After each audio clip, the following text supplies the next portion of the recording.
कहीं नहीं स्कूल की, क्योंकि वो दे रहे हैं। बैंक खुलवा दो, ये मांग उनका। अच्छा जी, मैंने ताज्जुब की बात कि पैसा उनके पास है, उसको रखना है तो बैंक खुलवाओ। ज्यादा से ज्यादा जगह वहाँ मांग आई बैंक की। ये अभी एक पंप लगाया गया अबूझ माड़ के अंदर इलाके में। कैसा होता है पंप, कैसे निकलेगा पानी, गांव भर के लोग इकट्ठे हो गए देखने के लिए जब पानी चालू किया, ऐसा हाथ जोड़े खड़े हुए। तो अंदर तक हम लोग घुस रहे हैं एक विश्वास के साथ, और उनको विश्वास दिलाते हुए आदिवासियों का विश्वास जीतते। विश्वास की भी वही बात थी जिस तरीके से आप बता रहे हैं। तो दूसरी एक बड़ी बात थी, जब सरकार चुनाव जब लड़ रही थी कांग्रेस, उस समय ये भी वादा किया गया था कि देखिए पिछली सरकार में बहुत से आरोप लगते थे कि ऐसे बहुत से निर्दोष आदिवासी हैं जिन्हें कि नक्सल होने के या फिर नक्सली सहयोगी होने के नाम पर उन पर केस लगाए गए, वो जेलों में थे। तो इनकी पुनर्समीक्षा की जाएगी, इसके लिए बाकायदा कमेटी भी कुछ बनाई गई, तो उसकी पुनर्समीक्षा होगी और ऐसे निर्दोष लोग जिन्हें कि इस तरीके से विरुद्ध किया गया है, जेलों में रखा गया है या फिर जिनके खिलाफ प्रकरण है, उनकी समीक्षा कर इन लोगों को राहत दिलाई जाएगी। तो ये कहाँ तक पहुँचा है मंत्री जी? क्योंकि लोग भी हैं जो बार बार पूछते हैं कि अगर ऐसे मामले हैं तो क्या इससे पहली बात आप सहमत हैं कि ऐसे निर्दोष लोग थे जिन पर ऐसे मामले बनाए गए, और फिर उसके निराकरण के लिए क्या हो रहा है?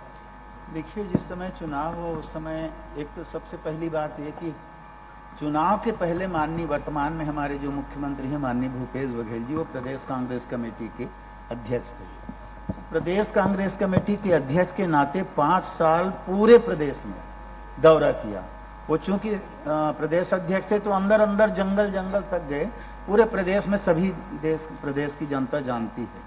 तो उस समय उनके दिमाग में सारी समस्याएं थी। सरकार उसको घोषणा पत्र में शामिल किया गया, सरकार बनते ही उसको अमली जामा पहनाने की दिशा में काम हुआ। और मुझे ये कहते हुए गर्व है कि हमने अपने मुख्यमंत्री के नेतृत्व में जो वादे घोषणा पत्र में किए थे उसको पूरा किया है। कहीं छोटी मोटी चीजें बच गई हों अलग बात, लेकिन सर्वाधिक सभी को हम लोगों ने पूरा किया। आपने जो कहा है आदिवासियों के प्रकरण का, 2 प्रकार की बातें। एक तो नक्सलियों के कारण जो बंद आदिवासी और छोटे मोटे धाराओं में बंद आदिवासी, 2 प्रकार के बातें हमारे सामने आई। तो रिटायर्ड जस्टिस पटनायक जी की अध्यक्षता में कमेटी बनाई गई और उनके सामने जितने प्रकरण थे वो रखे गए, जिनको उनने माना उस प्रकरणों को हम लोग चयन करके उसमें कार्यवाही शुरू कर दिए। लगभग 600-700 आदिवासी उसमें बरी हुए हैं प्रकरण से। एक ये काम था। एक दूसरा दिशा और था, छोटे मोटे वो कोई शराब ले जा रहा है, बाजू में खड़ा है तो वो अंदर हो गया। 107-16 क्या होता है आदिवासी जानते नहीं है। अब वो जमानत उसका कोई लेने वाला नहीं है, तब तक वो पड़ा है वहां पे।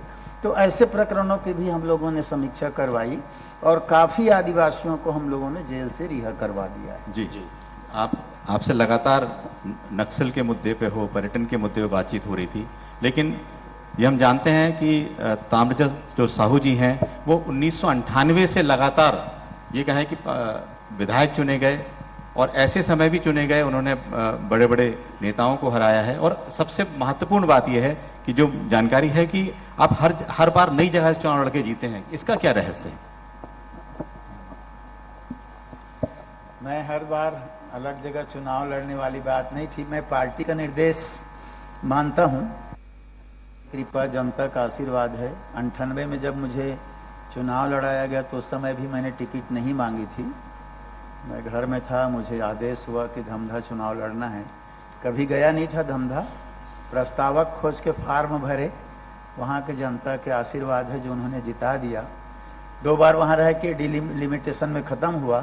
तो दुर्ग ग्रामीण जहाँ पहली बार अभी लड़ा हूँ वहाँ मैं अपने आप को वोट दिया हूँ, बाकी जगह मैं वोटर्स था ही नहीं जी।